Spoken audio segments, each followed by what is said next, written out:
L'actualité reste dominée aussi par la démission du président de l'Assemblée nationale.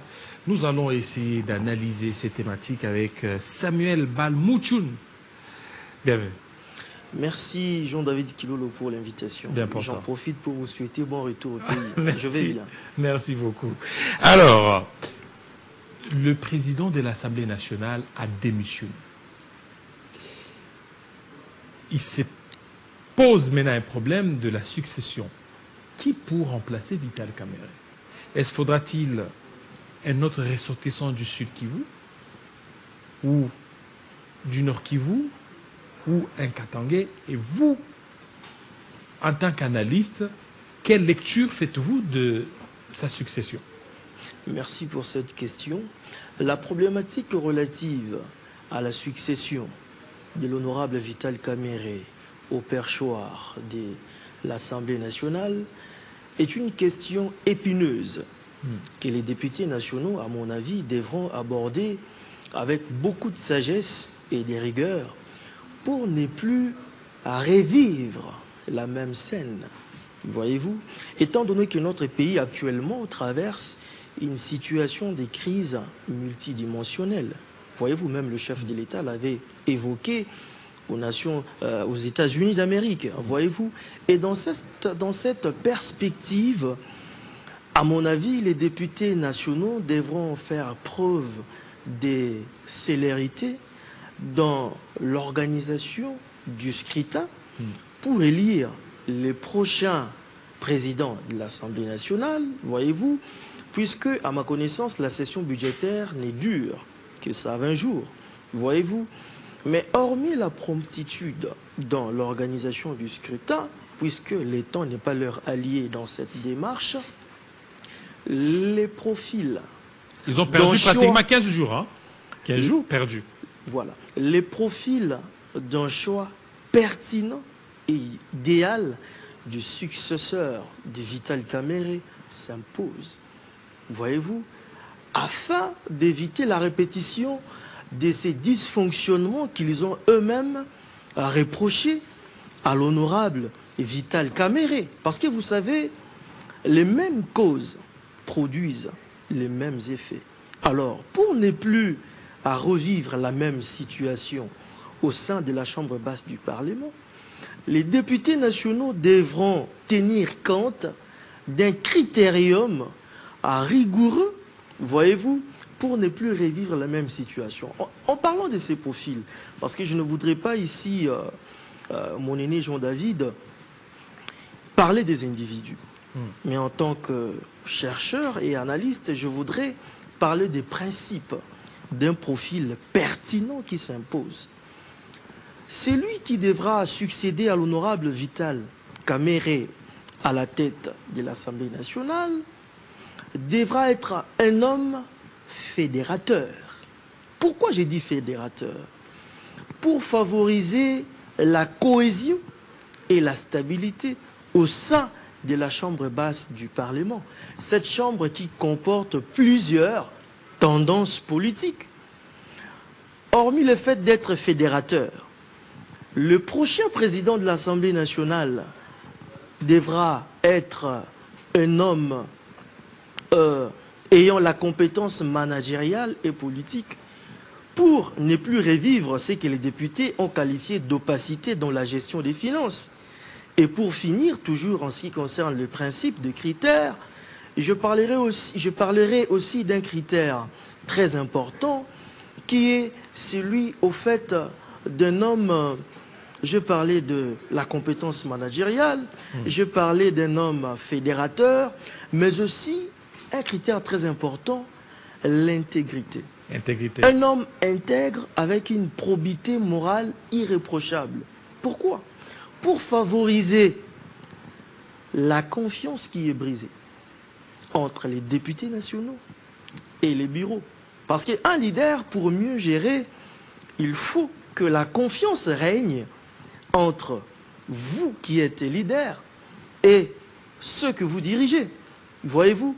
Et si cette confiance est brisée, eh ben, il serait impossible pour les leaders des biens gérés. Donc je ne voudrais pas ici m'appesantir sur des individus, mais plutôt sur des principes d'un profil pertinent et rigoureux. Oui, c'est bien de parler de profil. Alors, au niveau des l'union sacrée, beaucoup de gens étaient en train d'espérer un certain repêchage de Vital Kamerhe. Est-ce que ça ne risque pas de créer encore des frustrations au sein de sa formation, de sa grande plateforme, là où il y a les chefs d'État, sachant que Vital Kamerhe fait partie du présidium de l'union sacrée, mais il a été lâché comme ça. Les frustrations font... Quelle incidence aussi sur sa plateforme Union Sacrée après les départs de Vital Kamerhe? Parlons d'abord de frustration. Je dirais que les frustrations sont inhérentes à la vie humaine. Ça arrive dans la vie à un certain moment d'être offusqué, d'être frustré. C'est tout à fait normal, voyez-vous. Mais nous devons savoir que nul n'est indispensable dans la vie. Nul n'est indispensable dans la vie. Et ça, c'est un aspect très important qu'il faudrait toujours tenir en compte lorsque vous évoluez dans la vie. Voyez-vous, s'agissant de l'avenir politique de Vital Kamerhe, Monsieur Jean-David, mais c'est clair, Vital Kamerhe, sa démission, à ma connaissance, ne signifie pas son retrait de sa famille politique, l'Union Sacrée. Ce dernier a été clair lors de sa démission, lors de son discours, justement de démission à l'Assemblée nationale, en disant que je ne voudrais pas m'ériger en obstacle, voyez-vous, au bon fonctionnement de l'Assemblée nationale. En d'autres termes, ce dernier avait justifié sa démission par le fait de ne pas vouloir bloquer le fonctionnement de la Chambre basse du Parlement. Et aussi, dans son speech, ce dernier avait réaffirmé sa loyauté envers sa famille politique et aussi envers le chef de l'État, son Excellence Félix Antoine Tshisekedi Tshilombo. Est-ce qu'il a fait des bons cœurs? Ou bien c'est juste question de voir et puis dire, mais son cœur saignerait, hein? Ça peut saigner. On dit en français que la dignité d'un homme se mesure aussi par le respect de sa parole. L'avenir nous le dira. Si réellement Vital Kamerhe, l'honorable Vital Kamerhe, a été sincère lors de son discours de démission à l'Assemblée nationale, l'avenir nous le dira. Pour l'instant, je ne voudrais justement pas spéculer. Alors, on a vu la réaction du chef de l'État. Il dit il n'y est pour rien. Beaucoup de gens ont trouvé un peu comme s'il a été abandonné par le chef de l'État. Dire que... Quand on sait que quelques heures avant, selon Jeune Afrique, le chef d'État aurait rencontré Vital Kamerhe, ils ont parlé. Mais quand il dit qu'il n'y est pour rien, c'est une manière de lâcher poliment Kamerhe. Je ne dirais pas ça parce que, à ma compréhension, il s'agit d'une affirmation gratuite et je ne voudrais pas m'appesantir sur des affirmations ou des interprétations farfelues de la réaction du chef de l'État, mais plutôt je voudrais être objectif. Je dirais ceci. Le chef de l'État a été clair. Il a clarifié sa position en rapport avec la démission de son allié Vital Kamerhe à la tête de l'Assemblée nationale en disant ceci. J'ai été informé, comme tout le monde, et je n'ai pas été à la base ou à l'origine de la démission de Vital Kamerhe à la tête de la Chambre basse du Parlement. Voyez-vous? Et le chef de l'État a dit clairement que Vital Kamerhe demeure son frère. Cela voudrait dire, sur le plan de l'analyse des contenus, le chef de l'État reste attaché et fidèle à ses partenaires politiques dans un esprit de privilégier la cohésion au sein de l'union sacrée de la nation. Voyez-vous? Donc, la position du chef de l'État vis-à-vis de l'honorable Vital Kamerhe, son allié de taille, après, en rapport avec la démission, est très claire. Donc je ne voudrais pas ici me baser sur des interprétations erronées, issues justement des idées préconçues qui circulent dans l'opinion. Alors maintenant, aujourd'hui, est-ce que la sérénité serait démise, malgré les départs de Vital Kamerhe chez les députés nationaux? Parce qu'on voit déjà, il commence déjà à menacer le premier vice-président. C'est que le départ des Kamerhe risque encore de fragiliser certaines histoires.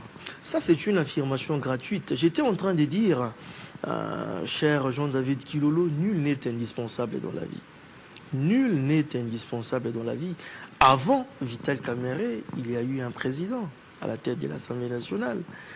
Après Vital Kamerhe, je crois avant lui, c'était Jeanine Mabunda. Avant Vital Kamerhe. Donc il y a eu... Non, c'était plutôt M. Mbosso qui était à la tête de la Chambre basse du Parlement. Et après lui, Mbosso, il y a eu Vital Kamerhe. Après Vital Kamerhe, il y aura un autre président ou une autre présidente. Le fait là de faire partie du président de l'Assemblée nationale, vous ne voyez pas que ça fragilise encore. On a vu sous le président Félix Tshisekedi, premier mandat, on a changé. C'est-à-dire qu'il y a eu Mabunda, après Mabunda, Mbosso. Deuxième mandat, Kamerhe, et puis d'ici là, il y aura quelqu'un d'autre. Mais c'est tout à fait normal. C'est une dynamique politique. C'est tout à fait normal.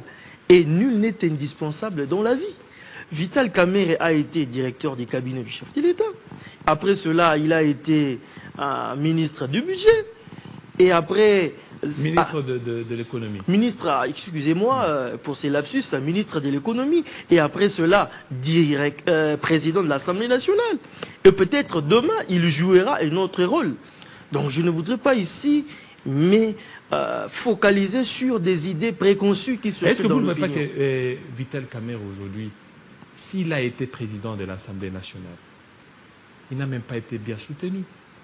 Le chef de l'État aurait porté le choix sur lui, mais il les a laissés, ils étaient à 3, qu'ils aillent vraiment se battre. Ça, c'est votre point de vue. Vous savez, l'attitude adoptée par le chef de l'État, vous dites que le chef de l'État a laissé ses alliés se battre. Non. Le chef de l'État, c'est un démocrate. C'est tout à fait normal. Le chef de l'État, Félix Antoine Tshisekedi, à ma connaissance, n'aime pas se faire imposer. Il observe. C'est un démocrate. Voyez-vous, issu d'un parti politique, UDPS, je n'en fais pas partie, mais issu d'un parti politique aussi démocratique. Voyez-vous, démocrate, voyez-vous. Et c'est tout à fait normal de dire que le chef de l'État avait lâché l'honorable Vital Kamerhe. Moi, je dirais que c'est une affirmation gratuite. Alors, le chef de l'État, puisqu'on parle de lui, il a été à l'Assemblée, à la 80e Assemblée générale des Nations Unies. Comment avez-vous jugé son discours? Je ne parlerai pas du jugement, plutôt de l'appréciation. Allez-y. Comment j'apprécie cela? On a suivi, et moi particulièrement, j'ai suivi avec beaucoup d'intérêt l'allocution du chef de l'État à l'occasion de la 80e session ordinaire de l'Assemblée générale des Nations Unies aux USA. Le chef de l'État, dans son discours, a abordé plusieurs aspects que je ne saurais analyser de manière systématique dans leur intégralité. Avec votre permission, je voudrais faire un petit commentaire sur l'un des volets de son discours relatif à la situation dramatique dans l'Est de la République démocratique du Congo et les questions, je dirais, de justice qui y sont liées. Mon aîné Jean-David Kilolo, quand je suivais les discours du chef de l'État à la tribune des Nations Unies, j'avais des larmes aux yeux. Des larmes? J'avais des larmes aux yeux. En quoi? Parce que, au fait, le chef de l'État souffre dans son âme de voir une partie du pays subir des massacres de nos ennemis.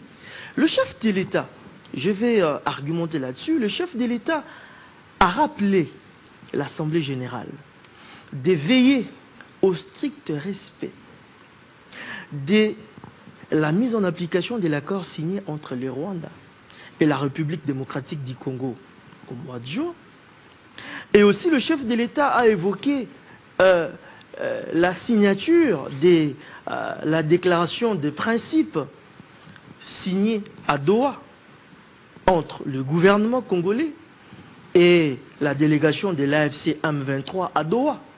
Cela traduit justement la ferme volonté du chef de l'État de privilégier la paix, et rien que la paix sur l'ensemble du territoire national, en particulier dans l'Est de la République démocratique du Congo. Le chef de l'État, j'ai aussi beaucoup apprécié quand ce dernier a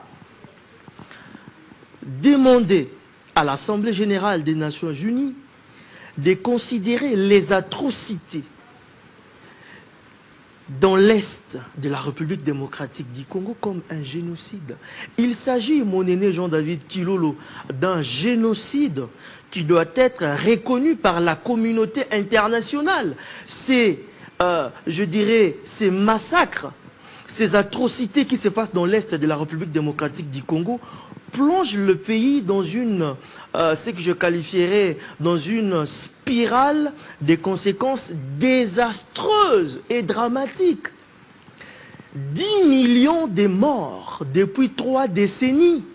Charles Onana en parle dans son ouvrage intitulé « L'Holocauste au Congo », l'omerta de la communauté internationale. 500 000 femmes violées. Vous savez, beaucoup de gens peut-être ne le savent pas. Les atrocités dans l'Est de la République démocratique du Congo ont causé plus de morts que le génocide rwandais. Le génocide rwandais qui s'est déroulé le 6 avril 1994, lors justement de l'attentat de l'avion du feu président Habyarimana, parce que ce fut un élément déclencheur, bien que d'autres auteurs ou chercheurs parlent du 7 avril. Mais Jerry Pereng, dans son ouvrage intitulé « Le génocide rwandais », nous parle du 6 avril 1994, cet événement de l'attentat qui a déclenché le génocide rwandais. Et vous savez, le génocide rwandais n'a causé que 800 000 morts. 800 000 morts. 800 000 morts. Et le génocide rwandais n'a duré que 3 mois et demi, soit du 6 avril 1994 au 18 juillet de la même année. Mais les atrocités, cette tragédie dans l'Est de la République démocratique du Congo perdure depuis plus de 3 décennies. 3 décennies. Et ça continue. C'est inadmissible. C'est inadmissible. Lorsque nous voyons le silence qui est actuellement brisé, bien sûr, puisque nous avons même vu Emmanuel Macron dire que l'intégrité territoriale de la République démocratique du Congo doit être respectée. Et j'ai beaucoup apprécié le ton utilisé par le chef de l'État pour appeler la communauté internationale à reconnaître les atrocités dans l'Est de la République démocratique du Congo comme un génocide. Cher Jean-David Kilolo, il y a des familles entières qui sont massacrées. Le chef de l'État a même parlé de 7 millions de déplacés. C'est inadmissible. Cette spirale qui génère des conséquences désastreuses et dramatiques doit s'arrêter. Voilà, doit cesser, doit s'arrêter. Et il faut manquer de patriotisme pour ne pas soutenir le chef de l'État dans les efforts qu'il est en train de déployer pour ramener la paix dans notre pays, la République démocratique du Congo. On aurait voulu aussi aborder l'intervention de la ministre de la Jeunesse. Quelques secondes. Bien sûr, en quelques secondes, je ne voudrais pas faire une analyse subjective pour ne pas tomber dans la diffamation. À mon avis, l'initiative de Madame la ministre Grace Coutinho, notre ministre de la Jeunesse, s'apparente à une démarche utopique et frivole dans la mesure où des problèmes de jeunes Congolais, de manière générale, sont connus et demeurent non résolus pour la plupart. Voyez-vous, il aurait été pertinent pour Madame la ministre, son Excellence Grace Coutinho, de s'attaquer premièrement aux problèmes existants de jeunes et ensuite lancer les consultations au niveau national et au niveau de la diaspora. Mais aussi pour les consultations de jeunes, j'aurais voulu que Madame la ministre Grace Koutinou fasse appel à des scientifiques pour mener des enquêtes appuyées par des méthodes scientifiques au niveau national et au niveau de la diaspora. Cela lui permettrait d'avoir une idée holistique, voyez-vous, des problèmes de jeunes dans leur spécificité. Et aussi, j'ai conseillé à notre ministre de la Jeunesse, pour qui j'ai beaucoup de respect, de revoir son cabinet, voyez-vous, parce que l'efficacité d'un leader dépend à moitié de la qualité de ses collaborateurs et surtout de nommer un bon conseiller en communication pour l'aider à renforcer ses sorties médiatiques. Car ce qui se pense bien s'énonce clairement et les mots pour les dire viennent aisément, disait Nicolas Boileau. Voilà, merci, merci beaucoup à vous, Samuel Balmouchoun. Voilà, j'ai bien prononcé votre nom. Très bien prononcé. Voilà. Merci à vous, fidèles téléspectateurs, de nous avoir branché sur Télé 50 tout à l'heure. La grande édition de JT, ça sera avec Christopher Ochokoum. Il sera 20h dans l'est de la RDC, des heures des plus.